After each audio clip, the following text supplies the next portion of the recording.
মা, কোথায় তুমি? আমার চুলগুলোতে একটু তেল দিয়ে দাও।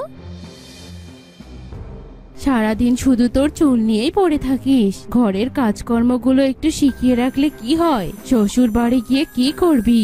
এখানে যা করি ওখানেও তাই করব। আমার চুলের যত্ন, ওসব ঘরের কাজ দিয়ে আমার হবে না। তুমি আমার জন্য বড়লোক দেখে একটা জামাই খুঁজে নিয়ে আসো। ঠিক আছে, আজ বিকেলেই তোকে পাত্রপক্ষ দেখতে আসবে। তৈরি হয়ে থাকিস। আচ্ছা মা।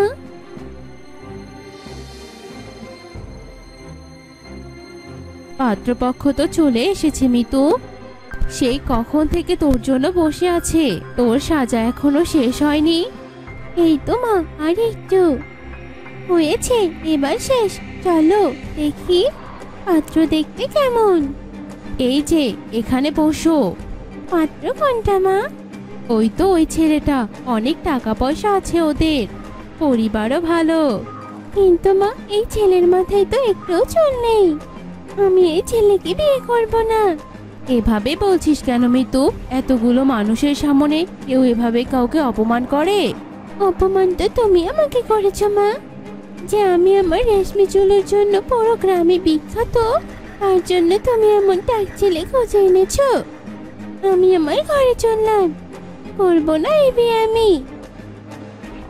আপনারা ওর কথা শুনে রাগ করবেন না। ছোট মানুষ, তাই না বুঝে এমন করে ফেলেছে। আমি ওর সাথে কথা বলছি। তাই বলে আমাদেরকে বাসায় ডেকে এনে এভাবে অপমান? সবার কাছে তো শুনেছিলাম মেয়েটা অনেক ভালো, সাথে সুন্দর চুলও আছে। তাই তো নিজের ছেলের সাথে সম্পর্ক করতে এসেছিলাম। নয়তো আমার ছেলের জন্য মেয়ের অভাব পড়েছে নাকি? এই রহিম, এখনই বের হয় বাড়ি থেকে। আপনারা হুট করে এভাবে চলে যাবেন না, আমার কথাটা শুনুন। পরের দিন মিতু গোসল শেষে বাহিরে গেল চুল শুকাতে। আজ তো উঠোনে একেবারেই কোনো রোদ নেই। পুকুর পাড়েই তো ভালো রোদ ছিল। যাই, পুকুর পাড়ে গিয়ে আমার চুলগুলো শুকিয়ে আসি। ওই মেয়েটাকে, কত সুন্দর লম্বা লম্বা চুল ওর। আমি যখন বেঁচে ছিলাম তখন আমারও এত সুন্দর চুল ছিল। মরার পর সব চুলগুলো চলে গেল, ভাবতেই কষ্ট লাগে। এখানে ভালো রোদ আছে, আমি এখানে বসে আমার চুলগুলো শুকিয়ে নেই। মেয়েটা কত সুন্দর পুকুর ঘাটে বসে ওর চুলগুলো শুকাচ্ছে। ওর চুলগুলো যদি আমি একটু ধরতে পারতাম। এক কাজ করি, আমি মানুষের রূপ নিয়ে ওর চুলগুলো একটু ধরে আসি। এই মেয়েটা আবার কে? গ্রামে নতুন এসেছে নাকি? তোমার চুলগুলো অনেক সুন্দর। হ্যাঁ জানি, তো কি হয়েছে? তোমার সুন্দর চুলগুলো আমাকে একটু ধরতে দিবে? তুমি কে ভাই? নাম ঠিকানা না বলে আমার চুল ধরতে চাইছো? দুঃখিত, আমার ভুল হয়ে গেছে। আমার নাম সুমি, আমি এই গ্রামে নতুন এসেছি। সুমি, তোমাকে দেখে মনে হচ্ছে তুমি অনেকদিন ধরেই গোসল করো না। তা তোমার কি মনে হয় তোমার ওই ময়লা হাত দিয়ে আমার সুন্দর চুলগুলোকে ধরতে দিব? আচ্ছা দাঁড়াও, আমি এখনই রূপ দিয়ে পুকুরে গোসল করে আসছি। তখন তো আমাকে তোমার চুল ধরতে দিবে। হ্যাঁ দেব। ঠিক আছে, আমি তাহলে এবার পুকুরে নামলাম। কি বোকামে, আমার চুল ধরার জন্য শেষ পর্যন্ত কিনা পুকুরে নেমে পড়লো। হা হা হা হা, ভাবতেই মজা লাগছে। আমি গোসল করে এসেছি, এবার তো তুমি আমার চুল ধরতে দিবে। তা তো দেবই, কিন্তু আমার এখন যে খুব খিদে পেয়েছে। কিছু খাওয়ার পর তোমাকে চুলগুলো ধরতে দিব। আম খাবে? তোমাকে ওই গাছ থেকে আম পেড়ে এনে দিব। কিন্তু ওই গাছ তো অনেক বড়, আম পাড়তে চাইলে তোমাকে যে ওই গাছে উঠতে হবে। অসুবিধে নেই, তোমার জন্য আমি এখনই ওই গাছ থেকে আম পেড়ে আনছি। মেয়েটা কি আস্ত পাগল নাকি বোকা? এই নাও আম। আমগুলো খেতে তো অনেক মজার, খেয়ে মনটা ভরে গেল। এবার তো আমায় তোমার চুলগুলো ধরতে দাও। কিভাবে ধরতে দেই বলো? গাছে উঠতে গিয়ে তো তুমি তোমার পুরো শরীরে ময়লাও লাগিয়ে এসেছো। কিন্তু হয়েছে, আজ আর তোমাকে আমার চুল ধরতে হবে না। আর আমি এমনিতেও আমার চুল তোমাকে ধরতে দিতাম না। যাদের মাথায় চুল কম তাদের কাছ থেকে আমি দূরে থাকি। তাদের হয়তো কোনো রোগবালাই আছে বলেই মাথায় চুল কম। ওরা আমাকে ধরলে ওদের যদি রোগবালাই আমার শরীরে এসে পড়ে তখন কি হবে? তার মানে তুমি এতক্ষণ আমাকে শুধু শুধু কষ্ট করালে? আমি তো তোমাকে জোর করে কিছু করাইনি, তুমি নিজের ইচ্ছেতেই সব করেছো। অহংকারী মেয়ে, আমি চাইলে এখনই তোর মাথার সমস্ত চুল ছেড়ে ফেলতে পারি। যেই চুল নিয়ে তুই এত অহংকার দেখাচ্ছিস, একদিন এই চুলগুলোই তোর মাথায় থাকবে না আর। দেখে নিস। তোমার এসব কথা শুনে আমি ভয় পাই নাকি? কিছুই হবে না আমার এই সুন্দর মজবুত ছেলে। মিতু তার বাড়ি গিয়ে ঘুমিয়ে পড়লো।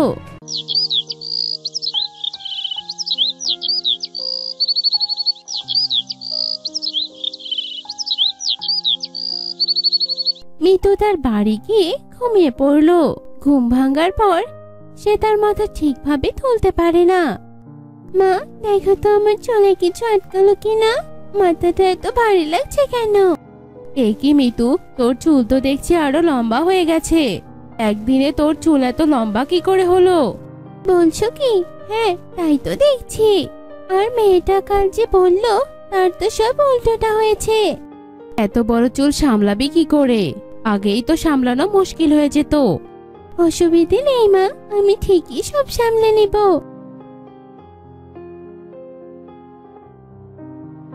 মা, বাড়িতে একটু চুল পড়ে আছে কেন?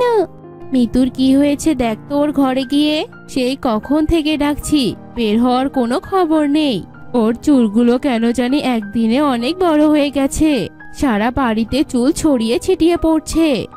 ঠিক আছে মা, আমি দেখছি। দরজায় শব্দ করছে কে? আব্বু, আমি। দরজা খোল। তাড়াতাড়ি ভেতরে আয়, দরজাটা চাপিয়ে দে।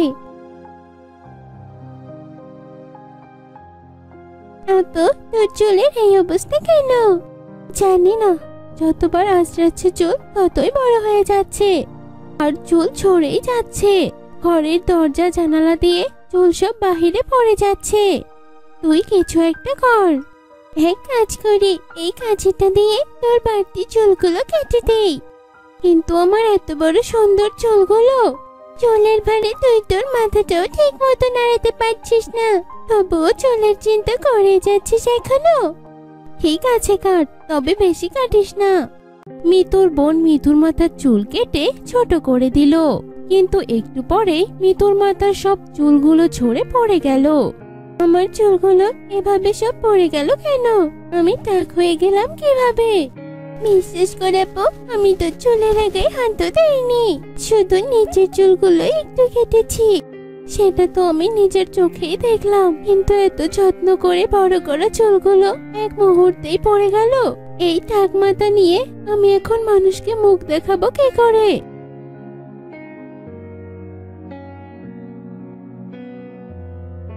কি হয়েছে তোদের? এত হাউমাউ করছিস কেন? একই মিতু, তোর মাথার চুল সব কোথায় গেল? তুই টাক হয়ে গেলি কিভাবে? জানি না মা, আমি এখন কি করব? সবাই কি বলবে এই টাক মাথা দেখে? হঠাৎ করে তোর সাথে এসব ঘটার কারণ কি? জানি না মা, তবে সেদিন একটা মেয়ে আমার চুল ধরতে চেয়েছিল। আমি ওকে আমার চুল ধরতে দেইনি বলে রাগ করে আমার চুল নিয়ে উল্টোপাল্টা কথা বলেছিল। তোর চুলের উপরে ওই মেয়েটার অভিশাপ লেগেছে হয়তো। চল তাড়াতাড়ি সাধু বাবার কাছে যাই। আচ্ছা মা, চলো। মিতু ভালোভাবে তার মাথা ঢেকে মায়ের সাথে বেরিয়ে পড়লো সাধু বাবার কাছে যাওয়ার জন্য। পথে সেই দিনের পাত্রপক্ষের পাত্রের বাবার সাথে দেখা হয়ে গেল। আরে, আপনারা যে এ সময় কোথায় যাচ্ছেন? আমার ছেলের জন্য সুন্দরী এক বউ এনেছি সেদিন। আপনার মেয়ে তো আমার ছেলেকে পছন্দই করলো না। ও বাচ্চা মানুষ, এখনো ওর কথা ধরে বসে আছেন আপনি?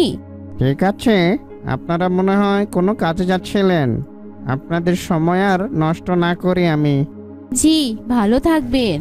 মা, ব্যথা শেষে আমার মাথার রান্নাটা সরিয়ে দিল। তুমি আমার রান্নাটা একটু ঠিক করে দাও। হায় হায় রে, একেই দেখছি আমি। যেই চুল নিয়ে তুমি 2 দিন আগেও অহংকার দেখালে, সেই চুল তোমার হয়ে গেল। না মানে? মিতু, তুই তোর মাথা ঢাক। ভাই, আমরা এখন আসি। মাথায় তো একটা চুলও নেই এই রেশমি চুলওয়ালি মেয়ের। আমার তো মনে হয় চুলগুলো আসলে সব নকল ছিল। আবার সেই নকল চুল নিয়ে সে কি অহংকার। আপনি মুখ সামলে কথা বলুন। মিতু, চল এখান থেকে। যাও যাও, আমি গ্রামের সবাইকে তোমাদের মিথ্যা নাটকের কথা বলবো।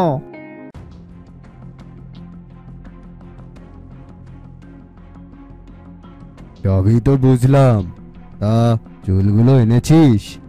জি সাধু বাবা, এই নিন। আমি মন্ত্র পড়ে এখনই এই শাকচুন্নিকে ডেকে আনছি। তার মানে ওই মেয়েটা শাকচুন্নি ছিল? কে আমাকে ডেকে এনেছে? তুই ওই মেয়েটাকে অভিশাপ দিয়ে ওর চুলের এই অবস্থা করেছিস কেন? একদম ভালো করেছি।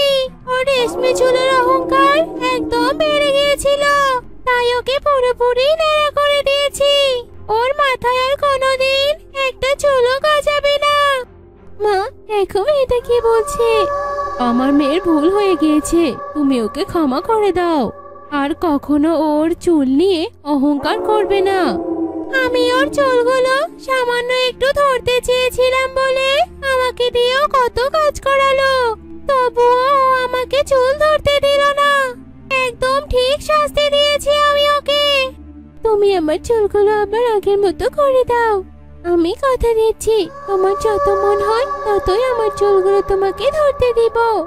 আমারও এক সময় তোর মতো সুন্দর চুল ছিল, তারপর আমার এক বড় অসুখ ধরা পড়লো আর মাথায় সব চুল পড়ে শেষ হয়ে গেল। এরপর আমিও মারা গেলাম। তাই তোর কথা শুনে খুব খারাপ লেগেছিল আমার।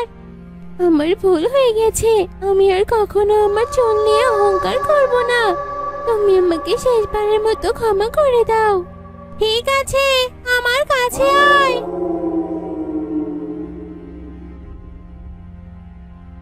তোমাকে অনেক ধন্যবাদ। তুমি আমাকে এই শিক্ষাটা না দিলে আমি কখনোই নিজের ভুল বুঝতে পারতাম না।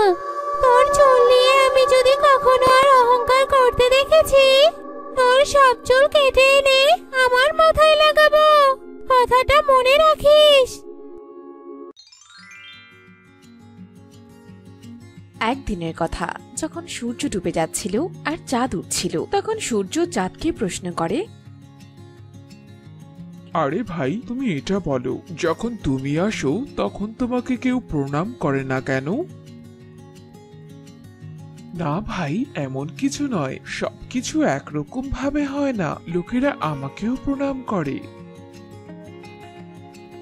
আর আমি তো যখনই উঠি তখনই সব লোকেরা আমাকে জল অর্পণ করে, তবে তোমাকে তো কেউই জল অর্পণ করে না।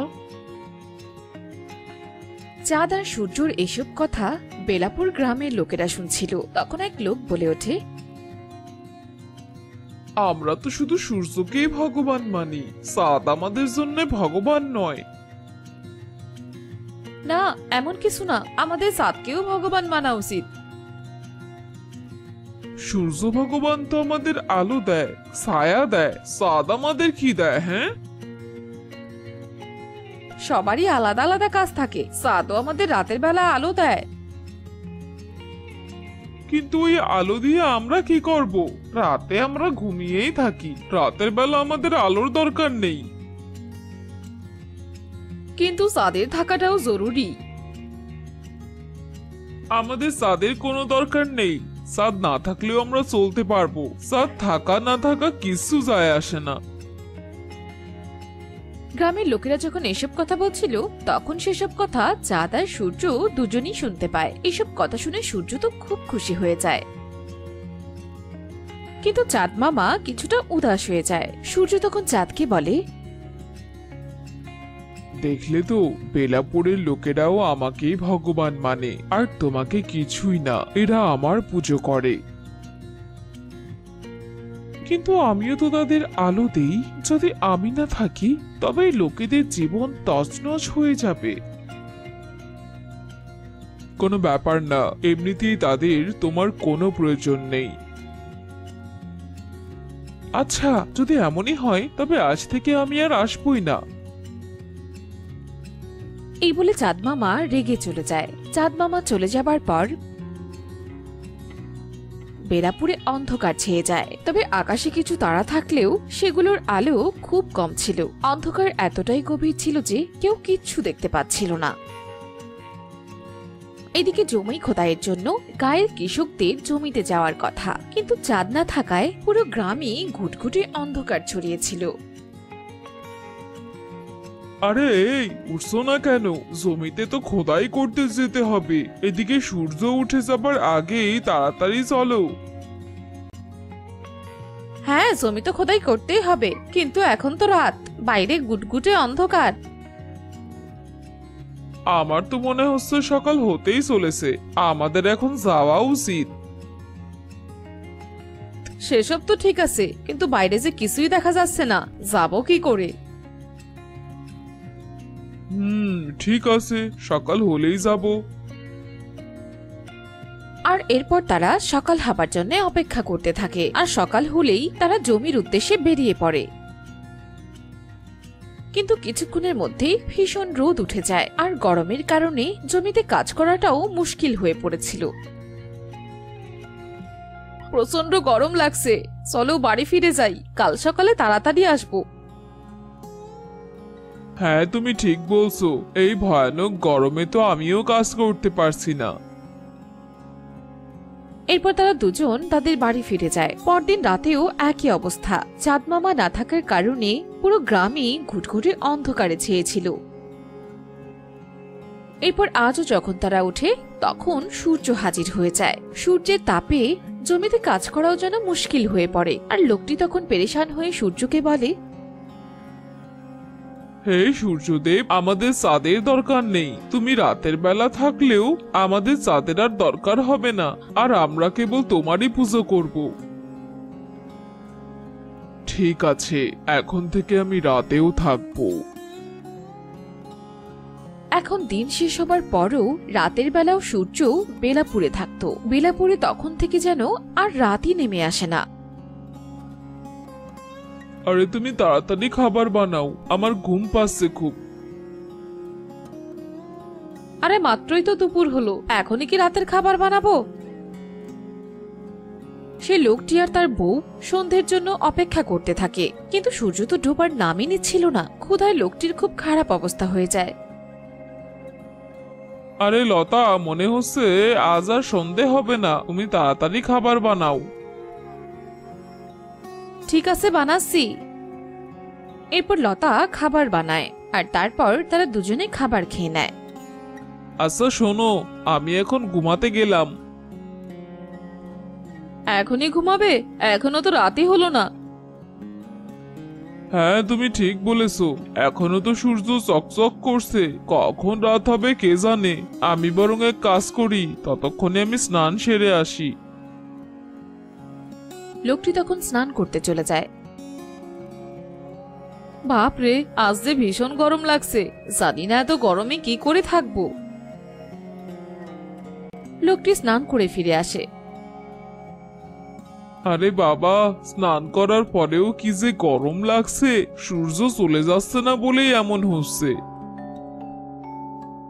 হ্যাঁ, এই সবকিছু সূর্যের জন্যই হচ্ছে। চলো যাই, এবার ঘুমোতে যাই।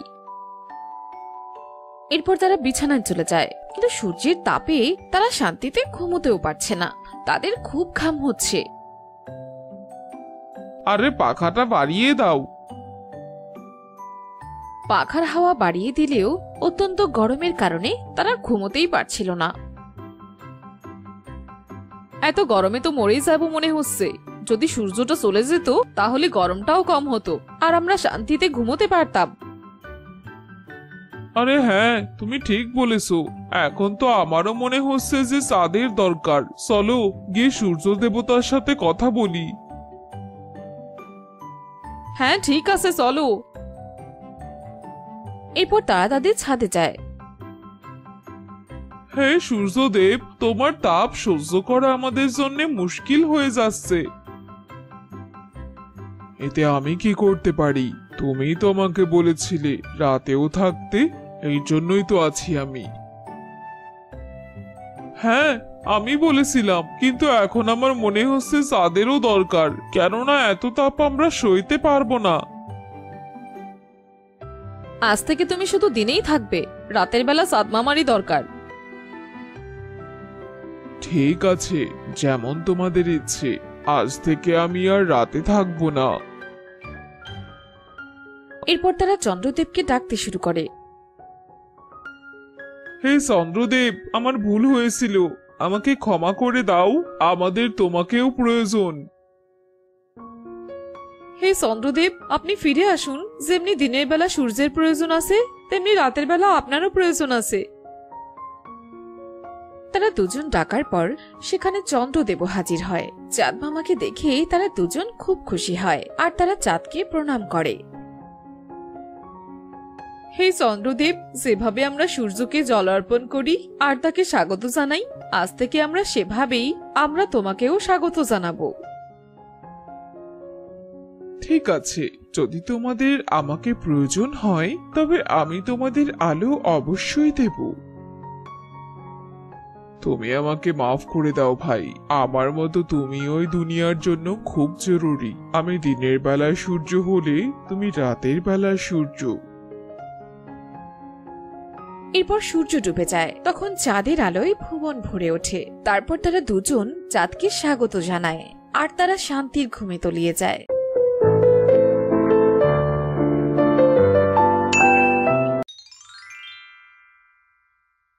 হ্যাঁ গো, তুমি আজও এই গাভীটাকে ফিরিয়ে নিয়ে এলে যে? বলছি, এই আপদটাকে বিক্রি করতে তোমার এত সময় লাগছে কেন? লাগবে না গো, তোমার যে এই লেসকাটা গাভীটিকে কেউ কিনতেই চায় না। এই লেসকাটা গাভীটিকে দেখলে সকলে মুখ ফিরিয়ে চলে যায়, তাই তো রোজ হাটে নিয়ে গিয়েও ফিরে আসি। এই আপুরটাকে রোজ রোজ খাওয়ানো যে আমার মুশকিল হয়ে গেছে। আমি আর ওকে বাড়ির একটা দানাও খাওয়াতে চাই না। আচ্ছা, তা না হয় খেতে না দিলে, কিন্তু দয়া করে আমাকে একটু জল খেতে দাও। সেই সকাল থেকে না খেয়েই রেখেছো, তারপরে আবার হেঁটে হেঁটে এত দূর গেলাম, আবার এলাম, পিপাসায় যে আমার গলাটা কাঠ হয়ে গেছে। দয়া করে আমাকে একটু জল খেতে দাও না গো। চুপ কর তুই, তোকে আমি এখন এক ফোঁটা জলও খেতে দেব না। তোকে এখন এক ফোঁটা জল খেতে দিলেও আমার বেকার হয়ে যাবে। এসব কথা বলে বিনোদা ঘরে চলে যায় আর গাভী অসহায় হয়ে কাঁদতে থাকে। গাভীর চোখের জল দেখে হরিশ দয়া দেখিয়ে সামান্য কিছু জল গাভীটার সামনে দেয়। এই নে, মরার খাওয়া খা আর ঈশ্বরের কাছে প্রার্থনা কর এটাই যেন আমার বাড়িতে তোর শেষ খাওয়া হয়। তোকে আর এমনি এমনি খাওয়ার দেওয়ার ইচ্ছা আর আমার নেই। এসব কথা বলে হরিশ সেখান থেকে চলে যায় আর গাভী সবকিছু সহ্য করে জল খেয়ে নেয়। আর জল খেয়ে গাভী বড্ড শান্তি পায়। ঈশ্বর, আমার সাথে কেন এমন হলো? ঈশ্বর, তুমি কেন আমাকে এমন মালিকের বাড়িতে পাঠিয়েছিলে? আজ এই মনিবের জন্যই যে আমি লেজ হারিয়েছি, আর লেজ হারাতেই আমি এদের চোখের কাটা হয়ে গেছি। কেন ঈশ্বর, কেন? সেদিন আমার সাথে কেন এমন হয়েছিল ঈশ্বর, কেন? তাড়াতাড়ি হাট বলছি, এদিকে গিন্নি অপেক্ষা করছে তো। আমি এসব কাঠ নিয়ে বাড়িতে ফিরবো, তবেই না গিন্নি রান্না করতে পারবে। মালিক, আমি তো হাঁটছি, আর কত তাড়াতাড়ি হাঁটবো বলো তো? এমনিতেই সকাল থেকে আমার পাতলা পায়খানা হচ্ছে আর আমার পেটটা বড্ড ব্যথা করছে, তার উপর পিঠে আবার এতগুলো কাঠের বোঝা। তুই আজকাল বড্ড কথা বলছিস, এত কথা না বলে তাড়াতাড়ি যা তো, নয়তো মেরে তোর মুখ ভেঙে দিব। হরিশের কথায় গাভী ভীষণ ভয় পায় আর পা চালিয়ে হাঁটতে থাকে, আর কোনো দিকে না তাকিয়ে দ্রুত পাকা রাস্তা পার হচ্ছিল। আর তখনই একটা বড় ট্রাক এসে গাভীকে ধাক্কা দেয়। সেদিন যদি মালিক অমন করে তাড়া না দিত, তাহলে আমি লেজটা হারাতাম না, আর আজ সকলের কাছে আমি এমন মূল্যহীন হতাম না। এসব কথা বলে গাভী চোখের জল ফেলতে থাকে। আর পরের দিন হরিশ আবারও গাভীকে হাটে নিয়ে যায়, কিন্তু কেউ আর গাভীকে কিনে নেয় না, বরং লেজ কাটা গাভীকে দেখে সবাই হাসি ঠাট্টা করতে থাকে আর সবাই চলে যায়। আর গাভীকে নিয়ে হরিশ পুনরায় বাড়ির দিকে রওনা দেয়। এবার আমি কি করব বলতো? তোকে যদি আবারও আমি বাড়িতে নিয়ে যাই তাহলে তো গিন্নি আমাকে অনেক কথা শোনাবে। তোকে নিয়ে আমি আর বাড়িতে যাব না, তোকে এখানেই মাটি চাপা দিয়ে মেরে ফেলবো। এসব কথা বলে হরিশ মাটি খুঁড়তে থাকে আর গাভী পাশে দাঁড়িয়ে চোখের জল ফেলতে থাকে। আর তখনই রাঘব ঠেলাগাড়িতে করে লাল সিলিন্ডার নিয়ে পথ দিয়ে যাচ্ছিল। ঠেলাগাড়িতে করে গ্যাস সিলিন্ডার বিক্রি করে রাঘবের দিন কাটছিল। একই কাণ্ড হরিশ দাদা, তুমি আবার রাস্তার পাশে মাটি খুঁড়ছো কেন? তুমি কি পাগল হয়ে গেলে নাকি? পাগল হতে আর বাকি নেই রাঘব, এই লেসকাটা গাভী যে আমাকে পাগল বানিয়ে ছাড়লো, তাই আজ ওকে আমি মাটি চাপা দিয়ে মেরে ফেলবো। এসব তুমি কি বলছো গো দাদা? একটা জলজন্ত গাভীকে তুমি এভাবে মাটি চাপা দিবে? আসল ঘটনাটা কি তুমি খুলে বলো তো আমায়। এরপর হরিশ রাঘবকে লেজ কাটা গাভীর ব্যাপারে সবটাই খুলে বলে। আর এসব কথা শুনে রাঘবের বেশ মায়া হয়। ছি ছি দাদা, তুমি এটা কি করতে চাইছো? গাভীটির লেজ নেই বলে তুমি একে হত্যা করবে? বলছি কি দাদা, আমার কাছে জমানো 5,000 টাকা আছে, আমি তোমাকে সেই 5,000 টাকা দিয়ে দিচ্ছি, আর তুমি গাভীটা আমাকে দিয়ে দাও। রাঘবের প্রস্তাবে তো হরিশ ভীষণ খুশি হয় আর 5,000 টাকার বিনিময়ে রাঘব লেজ কাটা গাভীটা কিনে নেয়। এরপর থেকে গাভী রাঘবের সাথে থাকতে শুরু করে। একি মালিক, কি হয়েছে তোমার? আর তোমার শরীরে এত ক্ষত হলো কি করে? আর তোমার ঠেলা গাড়িও বা কোথায়? সর্বনাশ হয়ে গেছে রে গাভী, আমি যে অ্যাক্সিডেন্ট করেছি, আর আমার ঠেলা গাড়িটা ভেঙে চুরমার হয়ে গেছে, আর আমার শরীরটাও ক্ষত হয়ে গেছে। রাঘবের কথা শুনে গাভী তাড়াতাড়ি করে কিছু জড়িবুটি তুলে নিয়ে আসে আর সেই জড়িবুটি রাঘবের ক্ষত স্থানে লাগিয়ে দেয়।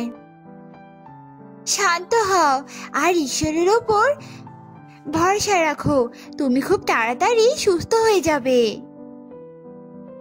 আমি তো আমার সুস্থতার কথা ভাবছি না, আমি ভাবছি আমার ঠেলা গাড়িটার কথা। অনেক কষ্টে টাকা জমিয়ে যে আমি ঠেলা গাড়িটা কিনেছিলাম, কারণ ঠেলা গাড়ি ছাড়া গ্যাস সিলিন্ডার বহন করা যে সম্ভব নয়। আর এখন তো আমার কাছে কোনো টাকাও নেই, যে টাকা আমি জমিয়েছিলাম তা দিয়ে তো আমি তোকেই কিনেছি। এই কথা তাহলে তুমি ভেবো না মালিক, আমি তো আছি, তুমি বরং আমার পিঠে করে গ্যাস সিলিন্ডার নিয়ে বিক্রি করবে। আমার লেজ না থাকতে পারে, তবে সিলিন্ডার বহন করার ক্ষমতা আমার আছে। আমি তোমার এমন বিপদে তোমার পাশে থাকতে চাই মালিক। গাভীর কথায় রাঘব ভরসা পায়। এরপর থেকে রাঘব লেজ কাটা গাভীর পিঠে সিলিন্ডার বেঁধে নিয়ে বিক্রি করতে থাকে। আর হঠাৎই একদিন হরিশ এসব দেখে ফেলে। এ কি, লেজ কাটা গাভীর পিঠে লাল সিলিন্ডার? রাঘব, তোর মাথায় তো অনেক বুদ্ধি আছে দেখছি। আর গাভী, তুই না সামান্য কাঠের বোঝাই বহন করতে পারতি না? এখন আবার সিলিন্ডার বইছিস কি করে? সবকিছু খাবারের জোর। আগে তো তুমি আমাকে ঠিক মতো খাবারই দিতে না, কারণে অকারণে মারধর করতে, আর খেতে না পেয়ে আমি দুর্বল হয়ে পড়েছিলাম, তাই তো কাঠের বোঝাও বহন করতে পারতাম না। কিন্তু এখন তো নতুন মালিক আমাকে ঠিক মতো খাবার খেতে দেয়, আর খাবার খেয়ে খেয়ে এখন আমি খুব শক্তিশালী হয়ে উঠেছি। আর তাই তো এই বোঝা আমার বহন করতে খুব সোজা মনে হয়।